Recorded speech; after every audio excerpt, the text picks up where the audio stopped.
제가 사실 지난 처음에 부임해가지고 4월에 이런 모임을 한번 했었습니다. 광산 그 학회에서 하고 지금 한 7, 8개월 지난 것 같습니다. 그간에 이 여러 가지를 많이 배웠습니다. 그리고 특히 우리 방위산업이 어떻게 나가야 되느냐. 아마 초기에 제가 와서 이게 방향을 이렇게 틀고 그러니까 그 사람 방위산업 죽이러 왔다고 그렇게 생각하는 분이 많은 것 같아요. 근데 저는 그게 아니고 사실 경제 쪽에서 쭉 이 잔뼈가 굵었기 때문에 어떻게 하면 이 방위산업을 제대로 오늘뿐이 아니고 내일도 있게 하느냐, 이게 제 초미의 관심사였습니다. 그래서 지금 아마 7, 8개월 이렇게 하다 보니까 이 방위산업이 국가 경제 발전에 굉장히 중요하다는 걸 실감을 하고 있습니다. 제가 보면은 아주 대형 프로젝트, 여기서 뭐 그런 거 밝히는 건 옳지 않겠습니다만은 민간에 맡겨가지고 과연 저게 스스로 개발하는 시간이 얼마나 걸리겠느냐, 그런 걸 많이 생각을 합니다. 그거를 정부가 주도적으로 이렇게 하려고 그러면은 다른 섹터에서 그렇게 할 수 있는 분야가 있느냐, 뭐 교육과학기술부도 있고 국가과학기술위원회도 있고 그렇지만 그런 쪽 실제 돈을 투입해서 이 프로젝트로 만들어가지고 하기는 굉장히 어렵습니다. 근데 이쪽에 제가 이렇게 추진하다 보면은 이거는 실패해도 중간 과정에서 얻는 게 산업 파급 효과가 더 클 것이다, 이렇게 생각되는 게 굉장히 많습니다. 그래서 이 방위산업이라는 것이 그냥 이 방산 업체뿐이 아니고 국가 산업의 그 기둥 역할을 한다, 이런 생각을 많이 가지고 있습니다.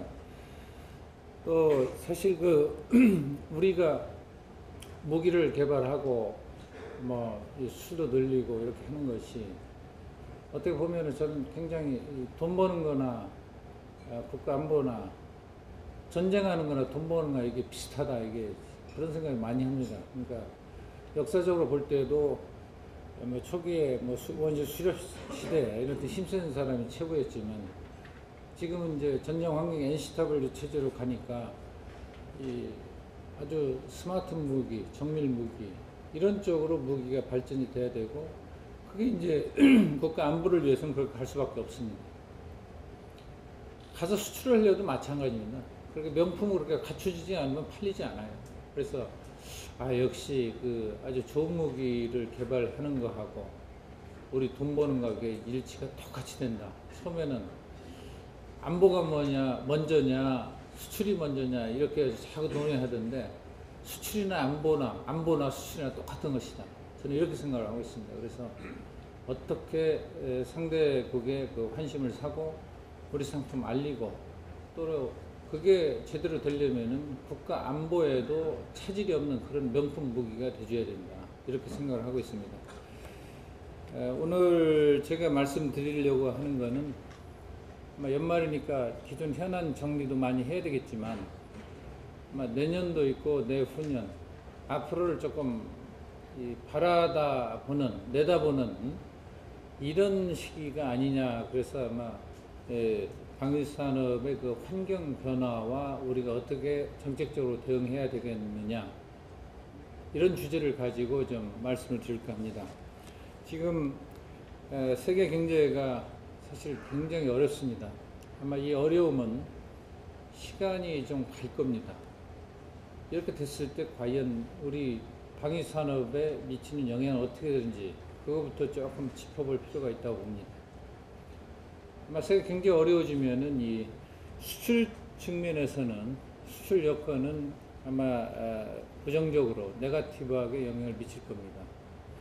그렇지만 이제 우리가 기술 도입한다든지 이런 장래의 다이내믹한 발전을 위한 소스를 구하는 데는 오히려 굉장히 유리할 겁니다. 그리고 환율이 우리 원화가 상당히 지금 안정돼 있고 그렇지만은 유럽이 터뷸런스에 휩쓸리고, 그럼 그 여파가 유럽 수출 시장에서 문제가 생기면 중국에도 영향을 주고 또 한국에도 영향을 미칠 겁니다. 이런 이 상황이 변할 때 만약에 환율이 지금보다 올라간다 이렇게 전제를 한다면은 그럴 가능성은 높진 않지만 지금보다 더 높아진다 그러면 아마 우리 기업들의 수출에는 아마 호재로 작용을 할 겁니다. 근데 무기를 수입해야 되는 정부 입장에서는 굉장히 그 부담이 커집니다. 그래서 이 환율 변수에 있어서는 이 방위산업에 있어서 정부하고 민간 기업 간에는 트레이드 오프 관계가 있다 이렇게 보고 있습니다. 그렇지만 anyway 정부가 얻는 부담보다는 민간 기업이 부담을 더는 게 오히려 더 중요하다 이렇게 생각합니다. 오늘 말씀드린 목차는 이제 방위산업의 환경 변화와 우리 방위산업의 현 주소, 그 방위산업의 그 나갈 그 방향을 간단하게 짚어보도록 하겠습니다. 대외 여건을 보면은 지금 전 세계가 그 국방비가 축소돼서 공급 과잉 상태가 지속되고 있습니다.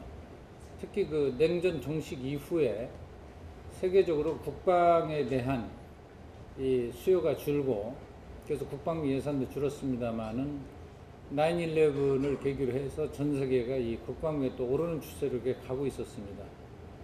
근데 이게 지난 2008년 금융위기 이후에 전 세계가 경제 회복에 돈을 투자하다 보니까 국방비 지출이 줄게 됐습니다. 미국도 그렇고 영국도 그렇고 요즘 뭐 자기가 가지고 있는 무기도 내다 팔고 있는 그런 상황입니다. 뭐 다행인지 불행인지 모르겠지만 우리의 경우는 북한의 위협이 현존하고 있기 때문에 방위비 지금도 뭐 여기서도 얘기했으면 우리 방위력 증가 예산이 뭐 늘지 않고 있다 이러고 있지만은 다른 나라는 지금 마이너스로 다 가는데 한국은 그래도 아직은 플러스를 유지하고 당분간은 그렇게 갈 거로 봅니다. 그래서 이 내수가 그냥 뒷받침이 돼주고 있다 이렇게 보고 있습니다. 지금 전 세계가 이 수요가 위축되기 때문에 저희가 그 거래를 할 때 보면은 상당히 우리가 유리한 고지를 점하고 있습니다. 이 기회도 우리 기업들이 적극 활용해야 될 겁니다. 예를 들어서 저희가 그 FX 도입이든지 이런 것 때문에 협의를 해보면은 전 세계에 지금 무기 수요가 없습니다. 유일하게 그래도 유효 경쟁력을 가지고 유효 구매력을 가지고 구입하는 나라가 한국입니다. 그렇기 때문에 우리는 거기에 맞추어서 거기에 필요한 조건을 이제 제시를 하고 있는 겁니다. 그래서 구매할 때 우리 부품을 끼워 팔기를 한다든지 아니면 기술 이전 조건을 우리에게 유리하게 끌고 간다든지 그런 것을 마음대로 구사할 수 있는 환경이 지금이다. 이렇게 생각이 됩니다. 아마 기업들도 그런 그 상황 변화에 대응해서 나갈 걸로 이렇게 생각합니다. 두 번째 대외여건 변화의 포인트는 중국의 그 세력 확장과 미국의 지도력 약화입니다. 최근에 제가 그 그리스, 이태리 이런 그 위기가 이렇게 증폭이 되고 이렇게 됐을 때 옛날에는 IMF나 월드뱅크를 통해서 미국이 거중 조정을 다 합니다. 그러니까 우리 위기 때만 해도 미국이 그런 능력을 가지고 했기 때문에 우리가 굉장히 혜택을 받는데 지금은 그런 나라에 그 위기가 발생했을 때 그 효과가 전 세계로 미침에도 불구하고 미국이 남을 나라 이렇게 하고 있습니다. 미국이 남을 나라가 아니고 실제 미국이 자국 경제를 유지하는데 지금 굉장히 혼신의 열정을 다 투입하고 있습니다. 그러니까 미국이 다른 나라를 돌볼 겨를이 없는 거죠. 현실은 현실입니다. 이런 상황에서 이제 중국이 세력 확장을 하는 경우, 아마 제가 볼 때는 세력 확장을 막을 힘이 미국한테 지금 어느 정도 남아있느냐 이게 퀘스천입니다. 그렇게 될 경우에 전 세계의 불안정성이 이 동아시아에서 커진다 이렇게 보고 있습니다. 중동은 어느 정도 이번에 뭐 제스민 혁명이니 이렇게 하면서 상당히 내부적으로 필터링이 많이 되고 있습니다. 그래서 중동 쪽의 그 불안정성이 동아시아로 옮기는 거 아니냐. 그렇게 됐을 때 한국에는 중국의 그 국경을 따라서 분쟁이 계속 커질 겁니다. 그러면은 이 무기 수요가 한국으로, 물론 중국하고 국경 분쟁 하는 나라들이 중국에서 무기 수입은 안 하겠지. 그러면 아마 서플라이어 국가로서 한국이 굉장히 그 유리한 지위를 점할 수 있다. 그런데 우리한테 우리 해야 될 거는 그것뿐이 아니고 또 한 가지 위협이 있습니다. 지금도 일본이 뭐 수출 삼원칙에 따라서 무기 수출을 못 하고 있지만 인수 부품을 해서 계속 수출을 하고 있습니다. 그렇기 때문에 일본이 기술은 다 갖추고 있는데 만약에 중국이 세력 확정이 되면서 계속 우리는 어떻게 하겠느냐, 그리고 일본이 우리도 재무장 해야 되겠다 이렇게 나올 때 그때 미국이 그걸 컨트롤할 수 있겠느냐. 저는 컨트롤 힘이 그렇게 요구할 명분이 약해진다고 이렇게 보고 있습니다. 그래서 그렇게 된다면은 앞으로 5년, 10년 후에 장래가 굉장히 불확실합니다. 그래서 우리는 5년, 10년 주어진 시간 내에 우리 경쟁력을 확고하게 갖춰놓고 그래야만 우리가 주어진 게임을 이길 수 있다. 저는 이렇게 보고 있습니다. 그래서 지금 우리는 주변 환경이 무기 수요도 늘지만 어떤 공급 쪽에 막강한 경쟁자가 탄생할 수도 있다. 이거를 염두에 두고 우리가 앞으로를 개척해 나가야 된다. 이렇게 생각을 하고 있습니다. 우리의 그 방위력 개선 예산 여력 이것도 여의치 않습니다. 아까도 여기 우리 김정일 초대 우리 방위사업 청장께서 말씀하셨지만 방위력 예산이 별로 안 늘어난다 이렇게 얘기를 하고 있습니다. 방위력 예산은 그때 그 해에 역점 사업이 어떻게 되느냐, 한미 관계가 어떻게 되느냐에 따라서 이게 부침이 굉장히 심합니다. 그래서 안정적으로 몇 프로 늘어난다 이렇게 볼 수는 없지만 상당히 그 앞으로의 상황을 보면은 지금 저출산 고령화, 복지 수요가 급증하고 있고 저출산에 따라서 세수 증가 여력이 굉장히 줄게 되어 있습니다. 특히 그 2030년, 35년 정도 되면 우리가 가장 어려운 35년이 아마 제일 어려운 시기로 갈 겁니다. 그래서 인구하고 우리 담세력, 세수력 이걸 비교를 해보면 앞으로 굉장히 어렵게 되어 있습니다. 이런 그 재정이 어려운 상황에서 국방비만 계속 늘린다 이거는 굉장히 어렵습니다. 최근에 제가 맥켄지의 그 보고서를 보니까 경제가 어려워지면 제일 먼저 줄이는 게 국방비입니다. 어느 나라든지. 또 국방비 중에서도 여러 항목이 있지만 그 중에서 가장 먼저 줄이는 게 무기 관련 예산입니다. 그리고 가장 늦게 줄이는 게 인건비입니다. 그러면 똑같죠. 그 인건비를 이제 마지막에 줄일 때는 위에 상부 지휘구조 인건비보다는 밑에 사병의 인건비가 더 먼저 빨리 준답니다. 그래서 맥킨지 보고서를 보고 제가 그것도 참 시사하는 바가 많다. 근데 우리 그 방위산업에도 앞으로 이 국내에서 이 무기를 사주는 예산이 계속 늘어나는 데는 이 한계가 있다는 것을 우리가 좀 같이 함께 그거를 이해를 해야 됩니다. 지금 재정에는 어차피 한정된 재원을 배분하는 기능인데 이 배분을 지금 복지 수요가 늘어날 때 특히 그 뭐 선거를 앞두고 복지 쪽에 아우성을 칠 때 그때는 굉장히 그 관철시키기가 굉장히 어렵습니다. 그래서 이런 이 복지 수준이 우리나라 다른 나라는 뒤지기 때문에 그런 쪽으로 빨리 갈 수밖에 없다. 이렇게 생각을 합니다.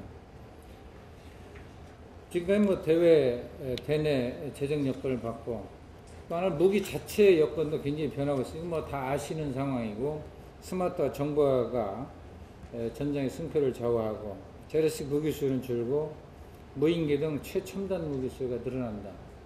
그리고 이 무기는 제가 이렇게 볼 때는 생존성이 높아야 되고 정밀성, 효과성이 높은 무기라야 된다 이렇게 생각을 하고 있습니다.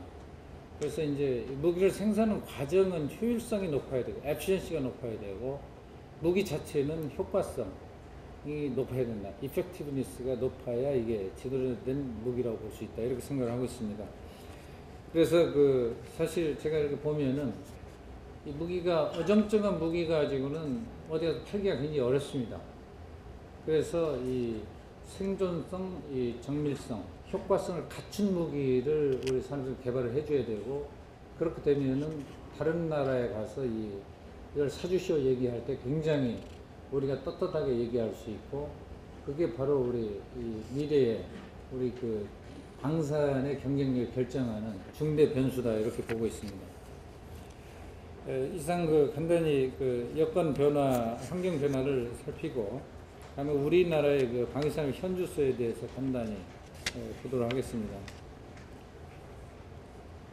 지금 내수에서 수출로 전환되는 모멘텀이다 저는 이렇게 보고 있습니다. 경제 위기 때문에 무기 거래는 전 세계적으로 감소 추세에 있습니다. 그렇지만 우리 무기에 대한 인콰이리는 엄청 늘고 있습니다. 그러니까 제가 여기서 앞으로의 거래이기 때문에 일일이 말씀 못 드리지만 최근에 제가 가서 사인한 것만 해도 몇 개가 됩니다. 그래서 아마 내년 상반기 중에 이제 가시화 될 것이고 이런 것들이 아마 제가 볼 때는 어느 때보다도 우리 무기 산업, 우리나라 무기에 대한 수요가 늘기 때문에 이 모멘텀을 좀 잘 활용해야 되겠다. 그래서 오늘 제가 주로 말씀드리고 싶은 주제는 바로 이겁니다. 우리 방위력 개선비 중에서 순수 국내 구매, 이제 방위력 개선비가 이제 R&D 쪽으로 가고 R&D 중에도 구매하는 거 있고 이렇게 되지만 순수 구매 예산은 약 78%, 7.6조 원입니다. 달러로 얘기하면 70억 불이 될 겁니다. 근데 우리 수출 규모를 보면은 2005년까지는 2, 3억 불 수준이다가 금년에는 아마 물론 이것도 계약 기준입니다. 금년에는 약 20억 불이 이제 넘었습니다. 이런 추세로 가면은 제가 볼 때는 약 2016년경 되면은 약 100억 불 되지 않겠느냐 이렇게 보고 있습니다. 그래서 우리나라 수출을 옛날에 보면은 일반적으로 7년 정도 되면은 10배로 이렇게 디지트가 하나씩 올라갔습니다. 그냥 일반 산업의 경우는 그렇게 갔습니다. 물론 이제 1000억 불에서 이제 5천억 불 되고 1000억까지 크게 뛸 때는 그렇게 되지는 않지만 보통 아마 한 7년, 6, 7년에 한 번씩 10배로 100억 불까지는 그렇게 증가를 했습니다. 그래서 지금도 아마 초기 단계이기 때문에 아마 초기에는 우리가 빠른 속도로 증가할 수 있지 않을까 이렇게 보고 있습니다. 그런데 이제 문제는 이제 내수하고 이 수출하고 이 균형, 우리가 내수가 해봐야 약 70억 불인데 이 70억 불의 수출이 초과할 때는 굉장히 산업 환경에 커다란 변화가 옵니다.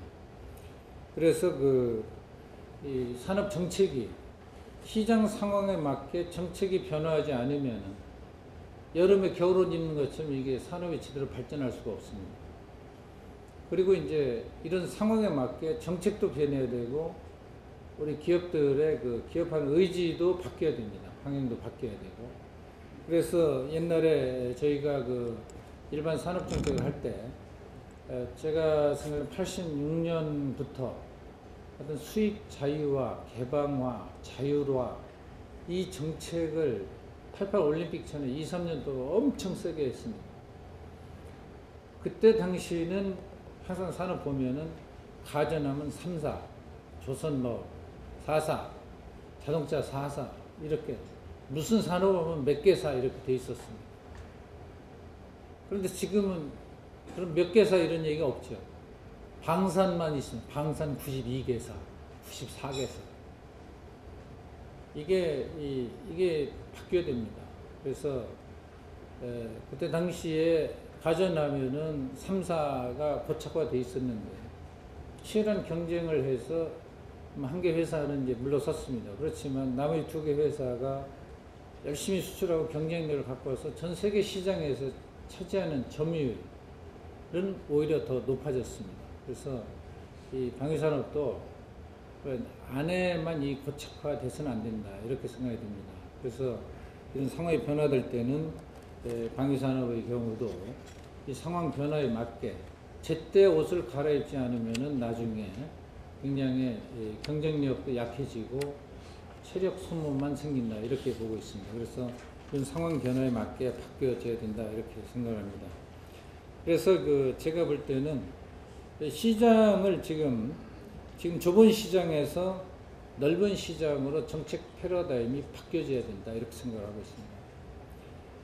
지금 우리의 기술, 인력, 생산 시설 수준 세계적으로 어느 탑에 와 있습니다. 마지널 탑에 와 있는데 이쪽에 조금만 노력하면은 지금 우리가 가지고 있는 디벨롭된 이 기술이 애드밴스된 기술로 이 한 단계 업그레이드 될 걸로 이렇게 보고 있습니다. 그리고 이 수출을 지향해서 가다 보면은 이 수출 자체가 스스로의 변화를 가져옵니다. 그렇게 되기 때문에 업그레이드 하는 좋은 계기가 된다. 이렇게 보고 있습니다. 또 제가 이렇게 국제적으로 막 다니면서 얘기를 해보면은 우리가 주로 옛날엔 탄약이나 이런 거 중심으로 수출했는데 지금은 수출한 무기가 굉장히 다양화되어 있습니다. 그래서 상대방한테 얘기할 때도 이 협상하는 데 있어서 우리의 지위가 좀 굉장히 확고해졌다. 이런 생각을 합니다. 그리고 뭐 다 아시겠지만 방산 수출이라는 게 아까 이호시스템 사장님도 G2G 거래를 요구한다고 그러는데 실제 무기 하나만 딱 수출해서 이게 되는 게 아닙니다.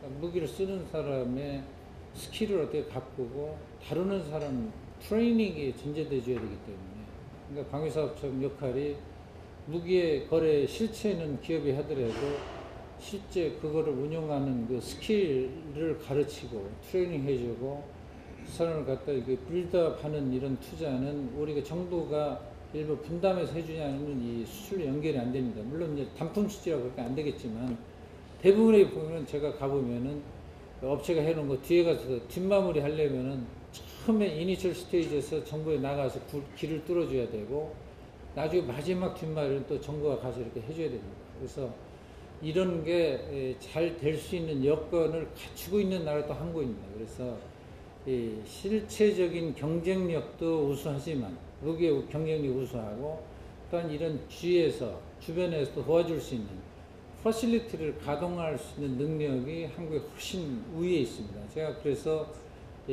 가서 이 협상을 할 때도 이런 쪽에서 우리가 굉장히 당신네들의 페이버를 받을 수 있다 이렇게 해서 이제 같이 가고 있는 겁니다. 그래서 하여튼 우리가 그 서비스가 토탈 서비스 가능하고 또 이 일반 산업과 크로스 서비스, 일반 산업 개발하고 같이 연동해야 될 경우도 우리나라가 다른 나라보다는 훨씬 우위에 있다 이렇게 보고 있습니다. 그래서 아마 이쪽에 세계로 시장을 확대하는 그 경쟁 여건도 한국이 다른 어느 나라보다는 우수하다.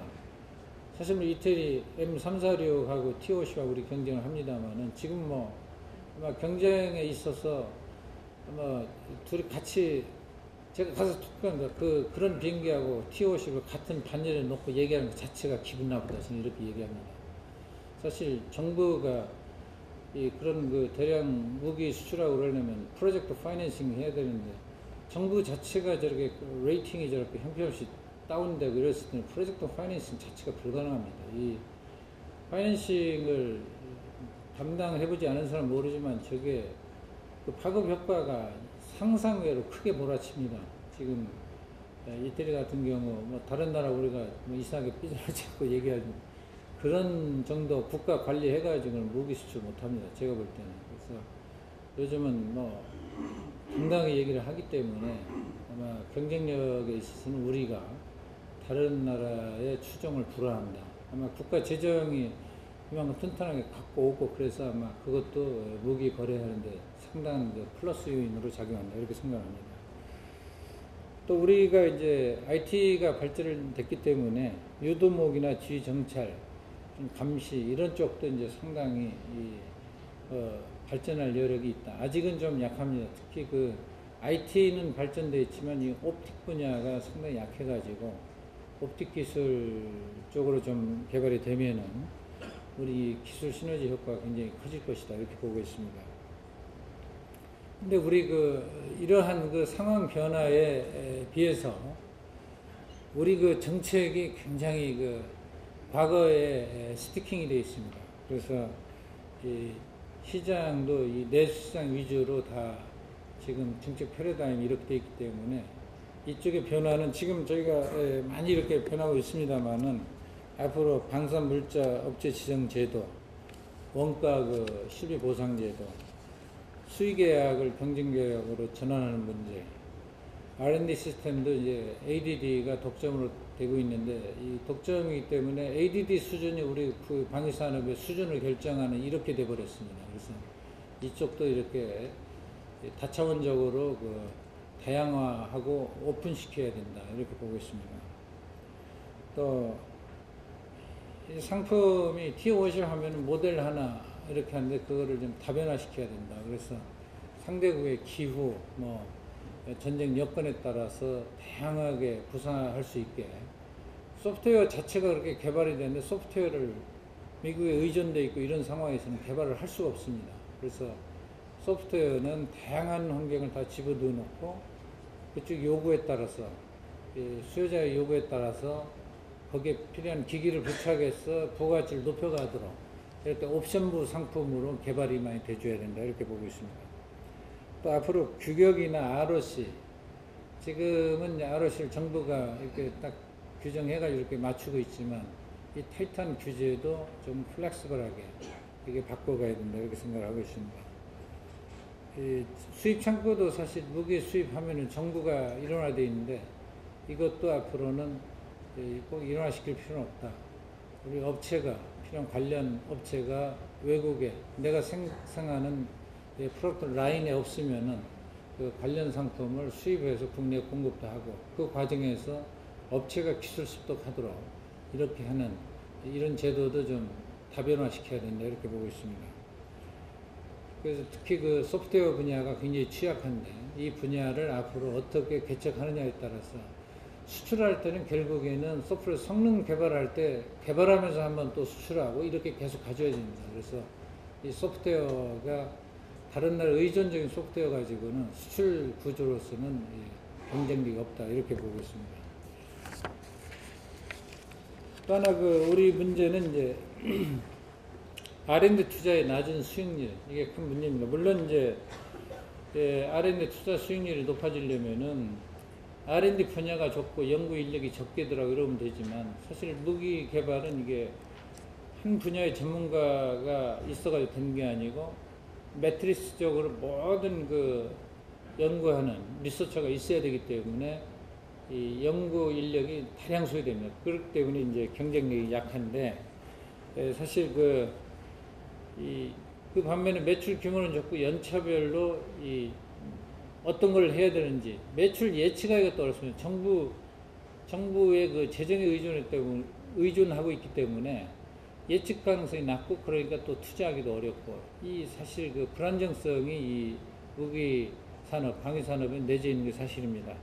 그래서 앞으로는 이런 걸 극복하려면 시장을 좀 확대해서 해외 시장까지 같이 갖다 놔야 시장의 안정성을 확보할 수 있다 이렇게 보고 있습니다. 그리고 이제 품질 관리도 지금 사실 우리 지금 뭐 여기 기품 원장도 와 계시지만 지금 우리 품질 관리하는 게 ROC나 시험 평가 기준 거기에 맞았느냐만 테스트하고 있습니다. 근데 사실은 이 어떤 기준을 맞는 건 뭐 시험 문제거든요. 문제를 이렇게 출제해놓고 맞았나 이거 봐가지고는 안 된다. 실제 무기는 현장에서 돌아다닌 거기 때문에 현장 상황에 적합한 게 합격이지 내가 뭐 문제 몇 개 만들어놓고 그 기준에 맞느냐 이것만 봐가지고 안 된다 이렇게 보고 있습니다. 그래서 실제 현장에서 살아남을 수 있는 이런 무기가 제대로 된 무기고 그렇게 그 ROC나 규격 이런 게 설정이 돼야 된다 이렇게 보고 있습니다. 또 그 사업을 개발하는 사람은 개발만 하고 사업으로 양산을 하면 거기서 딱 끝나버립니다. 그렇기 때문에 개발 과정에서 쌓은 노하우가 양산으로 그 전달이 안 되는 이런 큰 문제가 있습니다. 이것도 앞으로 이제 개선이 돼야 된다 이렇게 생각합니다. 앞으로 이게 이 산업 정책 방향에 대해서 간단히 살펴보겠습니다. 우리가 내수 위주의 한계를 극복해야 된다 이렇게 생각이 됩니다. 사실 지금은 하나의 수요자, 이게 군이겠죠. 군에서 필요한 무기 개발을 하고 있습니다. 그렇기 때문에 수요나 그 스펙도 정부가 결정하고 ROC대로 개발만 하면 문제가 없습니다. 그래서 ROC대로 개발을 규제하게 되고 그렇게 되니까 나중에 불량이 나면은 누가 책임인지 책임 소재가 불분명합니다. 업체는 그냥 스펙에 맞추기만 하면 되는 거고, 그래서 이 창의적으로 개발할 수 있는 그런 기회가 없다고 그렇게 생각이 됩니다. 그래서 어떻게 보면 ROC를 설정한 사람이 체계 종합업체나 원청업자의 지위를 갖고 있다, 이렇게 보고 있습니다. 이런 상태에서는 우리 상품이 다양화될 수도 없고 고품질 상품이 나오는 한계가 있습니다. ROC라는 그 범주에 딱 머물기 때문입니다. 수출이 확대되기 위해서는 이제 각국의 다양한 수요를 맞춰줘야 됩니다. 그러려면은 다양한 ROC가 있어야 되고 상품이 옵션으로 해서 많이 개발이 돼야 됩니다. 앞으로는 그래서 이 민간이 수요를 고려해서 ROC를 스스로 설정하고 개발하고 제조한 사람이 품질 책임을 지는 이런 시스템을 가져야 되고, 품질하고 가격 경쟁이 활성화돼야 됩니다.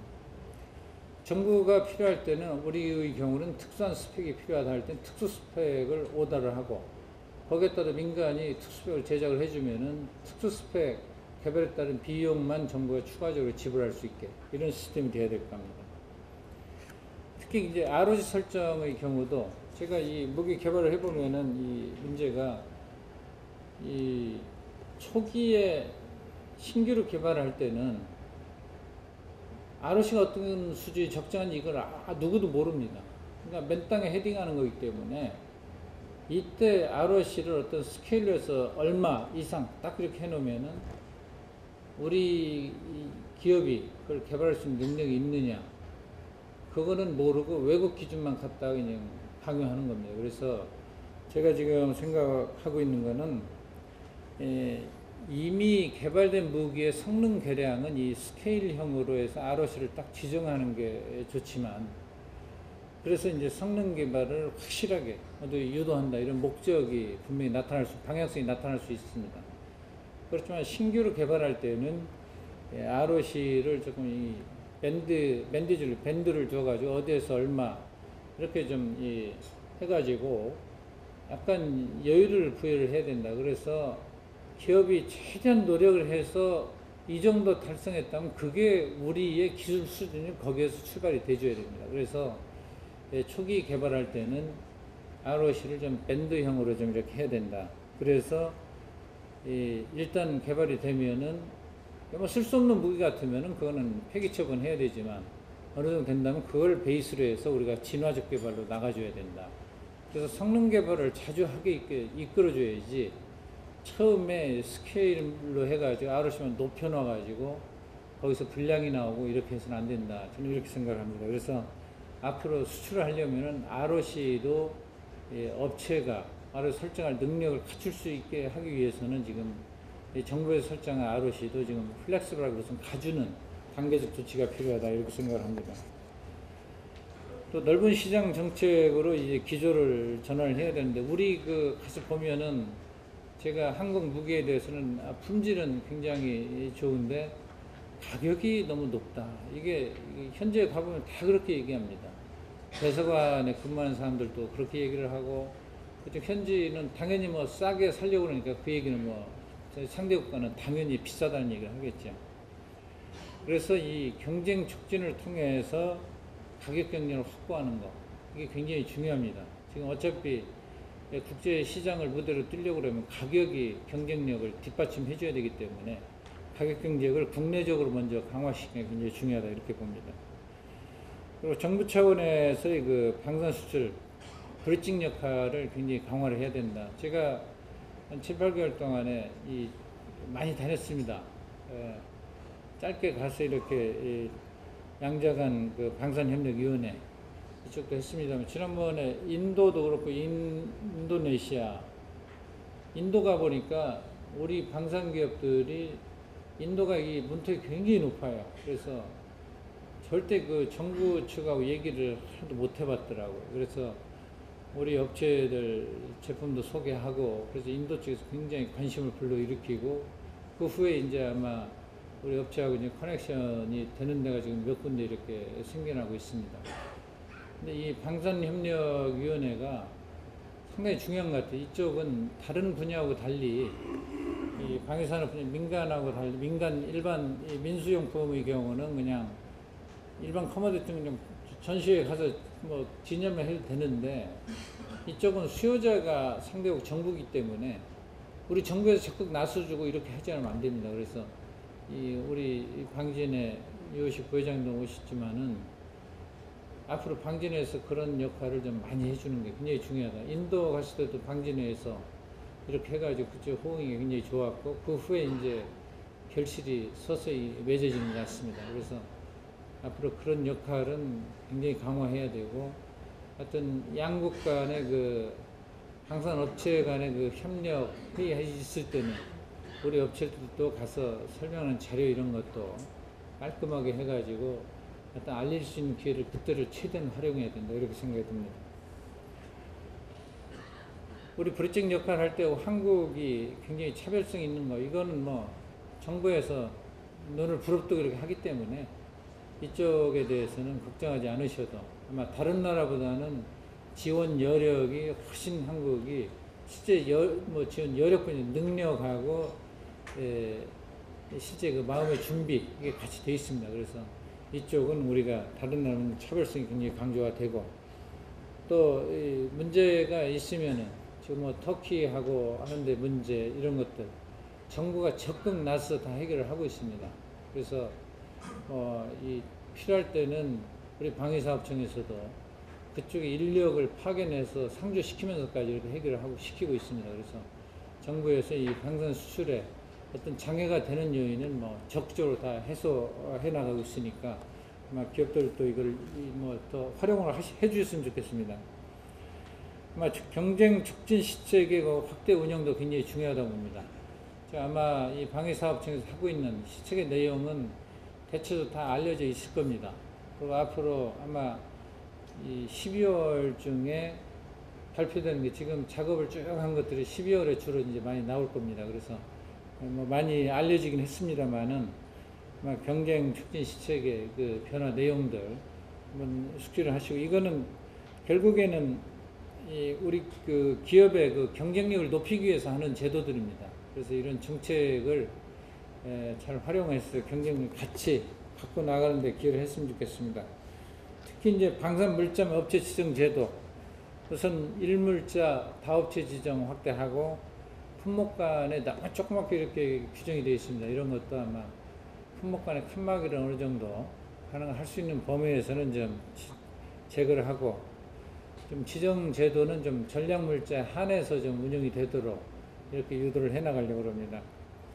이윤율 이 상한 이것도 폐지를 하고 그 대신 R&D나 수출, 품질 향상 투자에 대한 그 이윤율은 높게 설정하도록 제도를 그렇게 개선을 합니다. 지금은 12개 분야를 쭉 나열식으로 돼 있어가지고 정책의 지향점이 분명치가 않았습니다. 그래서 이제 앞으로는 이제 R&D하고 수출, 그리고 그 품질 향상 투자 이 세 분야로 국한해서 이윤율을 높게 이렇게 설정해주는 이렇게 제도로 변경을 말씀을 드립니다. 또 그리고 앞으로 확정 계약을 계속 확대해 나갈 겁니다. 그래서 원가 부조리 이런 문제가 발생하지 않도록 이렇게 유도를 해 나갈 겁니다. 그래서 품질 경영을 정착시키기 위해서 앞으로 이 처음 무기 개발 계획에서부터 실제 양산하고 나중에 AS 전 과정에 걸쳐서 품질 정신이 정착 제도를 하겠습니다. 지금 사실 요즘은 제가 와서 이 무기 문제된 것들 치료하는데 시간 다 허비하고 있습니다만은 지금 개발하는 과정에서도 함정도 그렇고 진수하기 이전에 다 점검하도록 계속 푸시를 하고 있습니다. 그래서 지금처럼 이렇게 무기 불량 문제 자꾸 불거져 나오면은 대한민국 무기 수출 못 합니다.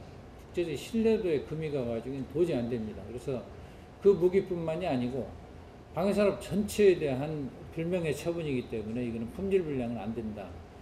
이런 시각에서 이제 한치의 오차도 없는 무기를 만들어야 된다. 그래서 강조를 하고 있습니다. 지금 이제 경쟁을 하면은 결국에는 이제 저가 경쟁이 되고 품질 불량 생긴다 이런 얘기들이 많이 있습니다. 그거는 경쟁 정책만, 가격 경쟁만 치열하게 했을 때 그런 결과가 나옵니다.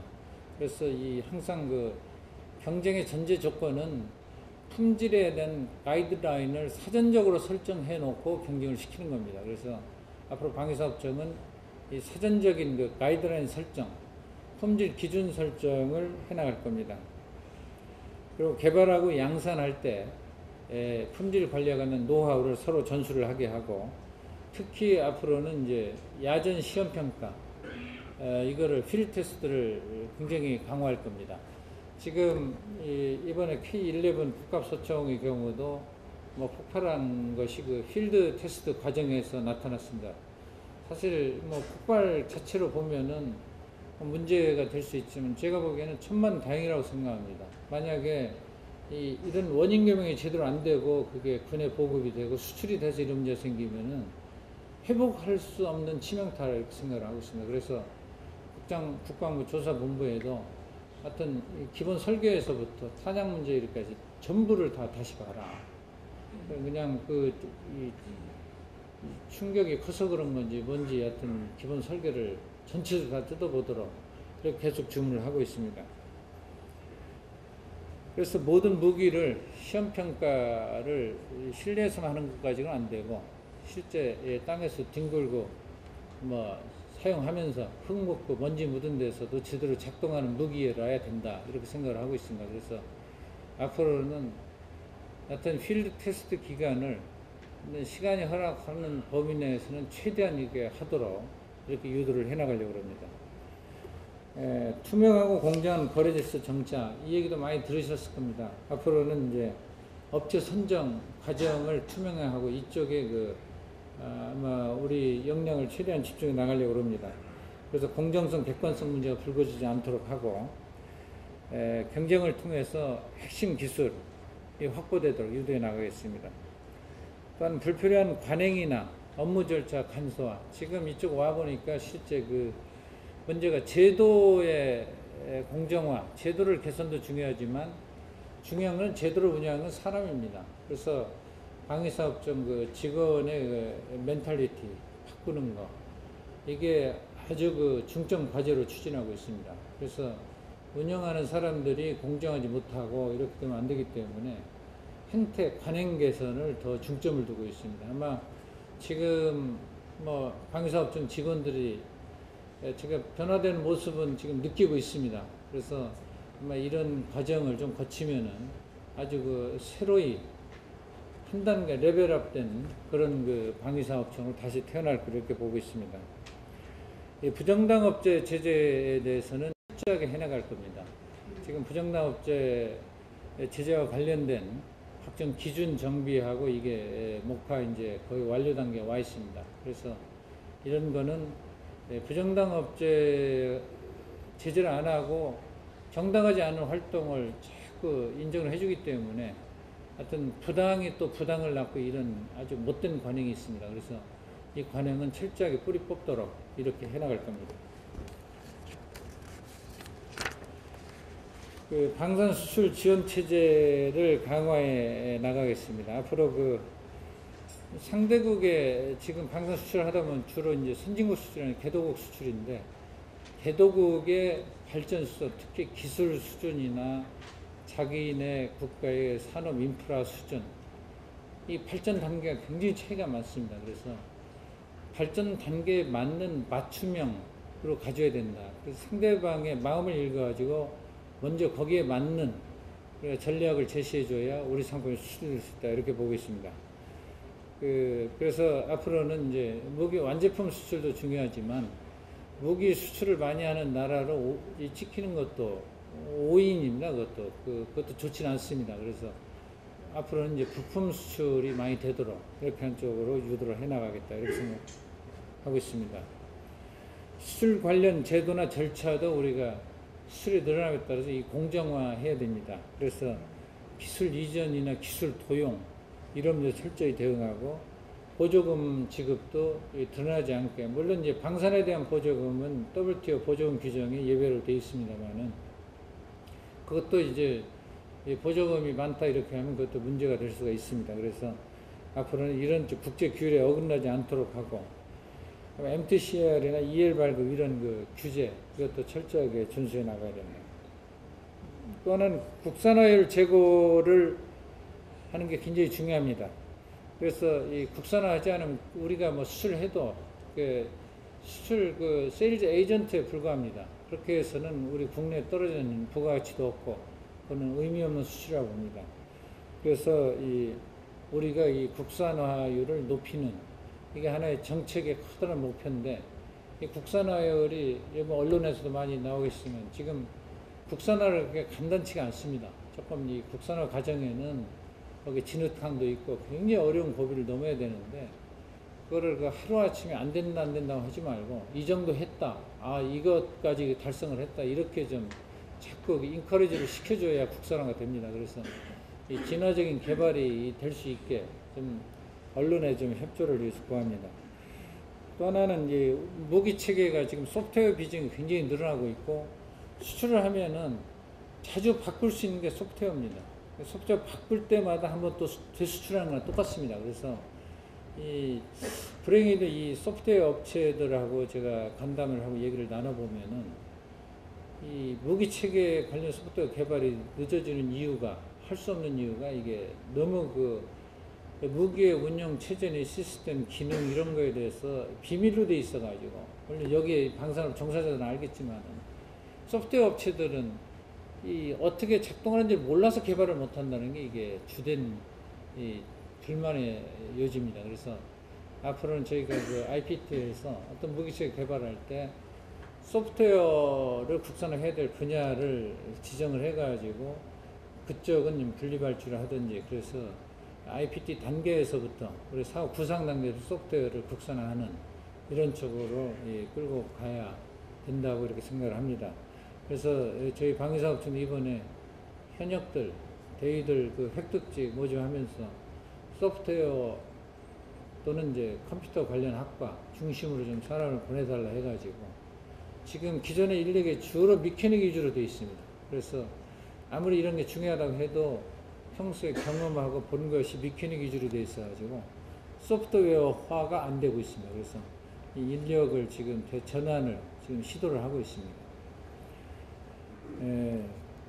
그래서 이제 핵심 기술이나 HTD 과제 선정할 때도 소프트웨어 과제를 앞으로는 좀 더 집어넣어서 하도록 이렇게 유도를 할 계획입니다.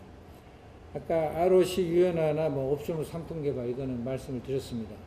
그래서 ROC를 좀 유연하게 가져줘야 우리 기업들이 창의적으로 개발을 할 수 있고 다양한 상품이 모델별로 나올 수 있다. 무기도 무슨 모델에서 이게 다양하게 나와줘야 된다. 이렇게 생각합니다.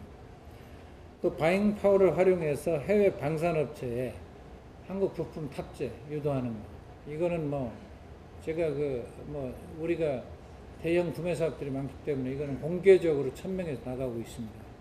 우리 부품 업체들, 중소업체들을 세컨더리 벤더라도 얼마나 집어넣어서 했는지 그걸 평가 기준으로 삼겠다 이렇게 해서 나가고 있습니다. 그래서 아마 지금은 외국 무기 업체들도 우리 그 부품 업체들을 끌어들이려고 상당히 노력을 하고 있고 특히 이 방산 방진회를 통해서 저희가 이런 보잉이나 이디스나 락히드 마틴 이런 쪽에서 활용 가능한 우리 부품 업체가 뭐뭐 있는지 이것도 방진에서 지금 조사를 하고 있습니다. 아마 그거는 뭐 대기업, 중소기업 할 거 없이 다 국익에 플러스 우리 기업에도 다 도움이 되는 거기 때문에 그쪽에 먼저 우리가 준비가 돼 있어야 우리가 협상 카드로 제시를 하지 그게 없는 상태에서 버발로 이렇게 필요하다 이렇게 필요하다 해서 아무 의미가 없습니다. 그래서 현재 지금 조사를 진행 중에 있습니다. 아마 무기 품질 안정성 이 문제는 아까도 말씀을 드렸고 아마 앞으로 품질이 불량한 무기 가지고 수출하고 품질이 불량한 무기로 국가 안보를 지키는 불가능합니다. 그래서 하여튼 품질 안정성 이 문제는 지속적으로 추진해 나가고 있습니다. 마지막으로 아이고 시간이 많이 됐네. 새로운 무기 획득 패러다임에서 맥킨지에서 저희한테 영국하고 이스라엘 이런 또 컨설팅 하면서 그 보고서를 최근에 저희가 제출했습니다. 보니까 우리도 다 추진하고 이런 과제들입니다. 총 수명 주기를 고려해서 접근을 하고, 성능과 비용 일정 간에 서로 트레이드오프 관계가 있는데 이것도 서로 상관의 관계를 적극 고려해서 계획을 세워야 된다. 산업계와 열린 관계를 구축해야 된다. 저는 이게 굉장히 중요하다고 봅니다. 그래서 산업하고 정부 정책하고 같이 하모나이즈 돼가지고 같은 방향으로 같은 시기에 가줘야 이 시너지 효과가 극대화된다. 그게 없어가지고는 산업도 불편하고 정부 정책도 효과를 나타내기 어렵다, 이렇게 보고 있습니다. 그리고 사업 승인 단계를 간소화하고 연구개발 초기 단계에 대한 투자 강화. 이게 한국이 이쪽이 굉장히 약합니다. 그래서 선행연구를 부실하게 해놓고 체계개발, 탐색개발, 체계개발에서 그걸 극복하려고 하는데 이렇게 해서는 안 됩니다. 초기 단계 연구를 확실하게 해야 된다, 이렇게 생각을 합니다. 아마 두서없이 이렇게 말씀을 드렸습니다만은 오늘 하여튼 코데프 김정은 회장님께 초청해 주셔가지고 이런 기회를 주셔서 감사합니다. 저는 사실 이 사무실에서 일하는 것도 중요하지만 같이 대화하고 이게 같은 생각을 공유를 해야 정책이 발전할 수 있다고 봅니다. 그래서 언제든 이런 기회가 있으면은 제가 나와서 말씀을 드리려고 합니다. 한 번 더 찍겠습니다. 하나, 둘, 셋.